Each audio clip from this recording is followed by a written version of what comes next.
नमस्कार दोस्तों, सुप्रभात, जय हिंद, जय भारत। चलिए ज़िंदगी के एक नए सफ़र में चलते हैं और अपने सपनों को हम एक नई ऊंचाइयों पर लेकर चलते हैं। दोस्तों, हमने कई बार जो होता है ब्रह्मचार्य के विषय में चर्चा करने का प्रयास किया है और लगभग बहुत सारे ऐसे भाइयों का कमेंट होता है कि भैया हम भी इस ब्रह्मचार्य की जर्नी में आगे बढ़ना चाहते हैं और अपने जीवन को सुधारना चाहते हैं और एक नई दिशा में आगे बढ़ना चाहते हैं, परंतु न जाने हमें क्या हो जाता है कि हम पुनः उसी जो होता है पौन के चक्कर में, हस्त मैथुन के चक्कर में पड़ के और अपने जीवन को बर्बाद कर लेते हैं और अपने जीवन को गंदी नाली का कीड़ा बना लिए हैं। दोस्तों, मैं आपकी बात को बिल्कुल 100% सहमत हूँ। मैं जानता हूँ कि अपने मन को रोकना, अपने मन को कंट्रोल करना और इन इच्छाओं पर काबू करना बहुत मुश्किल है। लेकिन दोस्तों, ज़रा आप एक बात ये भी समझिए कि अगर हम इन इच्छाओं को काबू नहीं कर रहे हैं, कंट्रोल नहीं कर रहे हैं, अपने मन को नहीं मार रहे हैं, तो हमारा जीवन एक दिन क्या हो जाएगा। हमारा एक दिन जीवन पूरी तरह से बर्बाद हो जाएगा, गंदी नाली का कीड़ा बन जाएगा। आपकी मन, आपके तन, आपके भाव, आपके विचार, आपकी बुद्धि सब कुछ नष्ट हो जाएंगे। तो क्या आप ये चाहते हैं कि हमारा जीवन बर्बाद हो?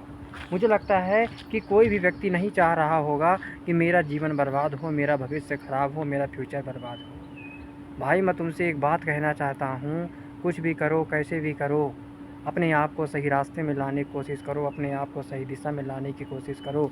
हस्त, मैथुन और पौन जैसी चीज़ों को त्याग दो, नहीं आपका जीवन पूरी तरह से बर्बाद हो जाएगा। आप स्वयं जानते होंगे कि अगर हम हस्त मैथुन के चक्कर में हैं, पौन के चक्कर में हैं, बार बार हस्त मैथुन करते हैं, तो हमारे मन, हमारे भाव, हमारी बुद्धि, हमारे विचार कैसे हो गए होंगे।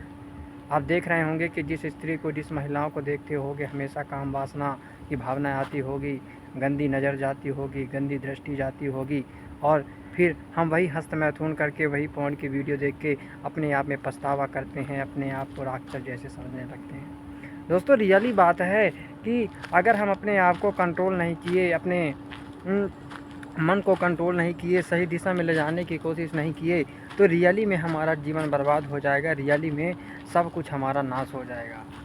दोस्त, मैं कहता हूँ कुछ भी करो, अपने आप को, आदतों को बदलो। सबसे ज़रूरी चीज़ वो है, एक मैंने पुस्तक पढ़ी है द एटॉमिक हैबिट्स, कि जब तक हम अपनी आदतों में परिवर्तन नहीं करते हैं, हमारा जीवन बर्बाद रहता है। अपनी आदतों को बदलो, सुबह की दिनचर्या को बदलो। आप सोचो कि मैं बिस्तर में जो होता पड़ा रहूँ, मैं आलसपन में गुजरा रहूँ, मेरा जीवन अच्छा सुधर जाएगा, नहीं होगा। सुबह उठो, जॉगिंग करो, कसरत करो, अपने दिन भर के कामों में व्यस्त रहो, रात को जल्दी सोने का प्रयास करो, मोबाइल कम से कम चलाओ, गलत लोगों की संगति से दूर रहो, आपका जीवन सुधर जाएगा। दोस्त, मैं आपको यही आशा करता हूँ कि आप ब्रह्मचार्य के रास्ते में चलो और अपने जीवन को सुधारो। इसी के साथ नमस्कार, जय हिंद, जय भारत।